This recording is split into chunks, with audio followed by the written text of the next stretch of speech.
Assalamualaikum warahmatullahi wabarakatuh. Hai semua, pada pertemuan kita kali ini kita akan membahas materi cerita pendek, yaitu pada KD 3.5 mengidentifikasi unsur pembangun karya sastra dalam teks cerita pendek yang dibaca atau didengar, dan KD 4.5 yaitu menyimpulkan unsur-unsur pembangun karya sastra dengan bukti yang mendukung dari teks cerita pendek yang dibaca atau didengar. Mungkin sebelumnya kalian pernah membaca atau mendengar cerita pendek. Nah, apa sih cerita pendek itu? Jadi, cerpen atau cerita pendek adalah jenis karya sastra bersifat fiksi yang menceritakan atau menggambarkan kisah suatu tokoh beserta konflik dan penyelesaiannya yang ditulis secara ringkas dan padat. Selanjutnya, unsur pembangun cerita pendek. Mungkin sebelumnya kalian juga pernah mendengar ada unsur intrinsik dan unsur ekstrinsik. Unsur intrinsik adalah unsur yang terdapat dalam cerita.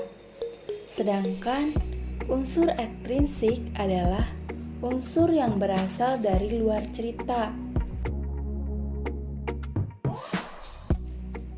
Pertama, kita bahas yaitu unsur intrinsik.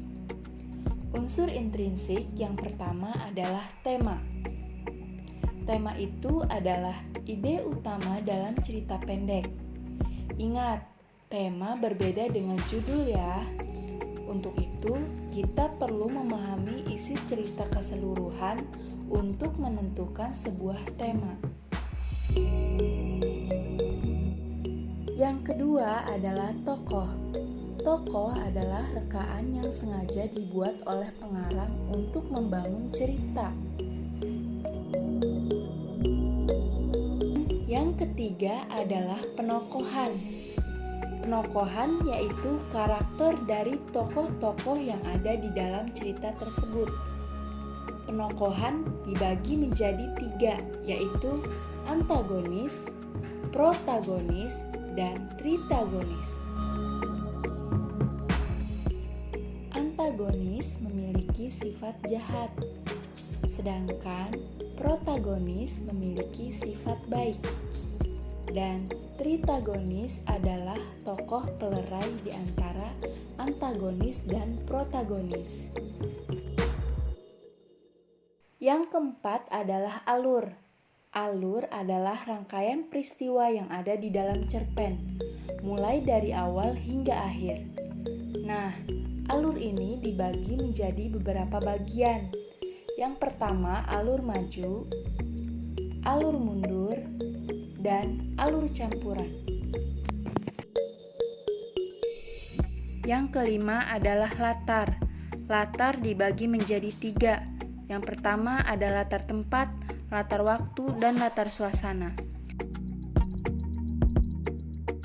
Latar tempat adalah tempat peristiwa itu sedang terjadi. Contohnya, Budi sedang menjual koran di depan toko. Nah, jadi latar tempat pada kalimat tersebut adalah di depan toko. Selanjutnya adalah latar waktu. Latar waktu adalah kapan peristiwa itu sedang terjadi.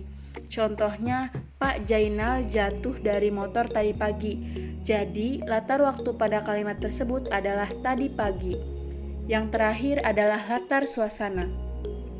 Latar suasana adalah bagaimana suasana pada saat itu sedang terjadi, entah terjadi pada diri tokoh maupun suasana di sekitar cerita tersebut. Contohnya, Ani sedih ketika ditinggal ayahnya. Jadi, latar suasana pada kalimat tersebut adalah sedih. Yang keenam adalah sudut pandang. Sudut pandang ini adalah teknik bercerita pengarang dalam menyajikan suatu cerita. Nah, sudut pandang ini terbagi menjadi 3. Yang pertama ada sudut pandang orang pertama, sudut pandang orang ketiga, dan sudut pandang campuran. Sudut pandang orang pertama memiliki ciri-ciri menggunakan kata ganti berupa aku, saya, dan kami. Sedangkan sudut pandang orang ketiga memiliki ciri-ciri menggunakan kata ganti seperti ia, dia, mereka. Dan yang terakhir adalah sudut pandang campuran.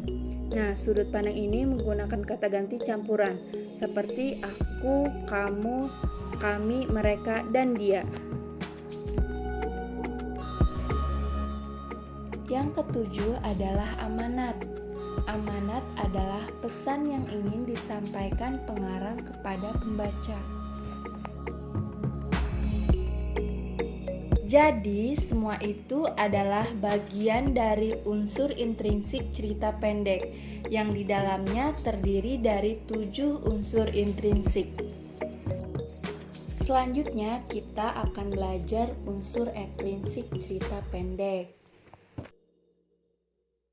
Unsur ekstrinsik ini dibagi menjadi 3. Yang pertama adalah latar belakang masyarakat. Latar belakang masyarakat ini tidak terlepas dari latar belakang masyarakat si penulis. Yang kedua, latar belakang penulis atau pengarang. Latar belakang penulis ini didasari dengan kehidupan. Jadi, cerita pendek tidak terlepas dari pengalaman nyata si penulis, tetapi penulis tetap menambahkan imajinasi atau karangannya sendiri. Yang ketiga berkaitan dengan nilai-nilai. Nilai ini berkaitan dengan nilai kehidupan, seperti nilai agama atau religius, nilai moral, nilai sosial, nilai politik, nilai budaya, dan nilai estetika. Nah, jadi ketiga itu merupakan unsur-unsur ekstrinsik cerita pendek. Cukup sekian pembelajaran kita pada hari ini. Jangan lupa belajar dan tetap semangat. Wassalamualaikum warahmatullahi wabarakatuh.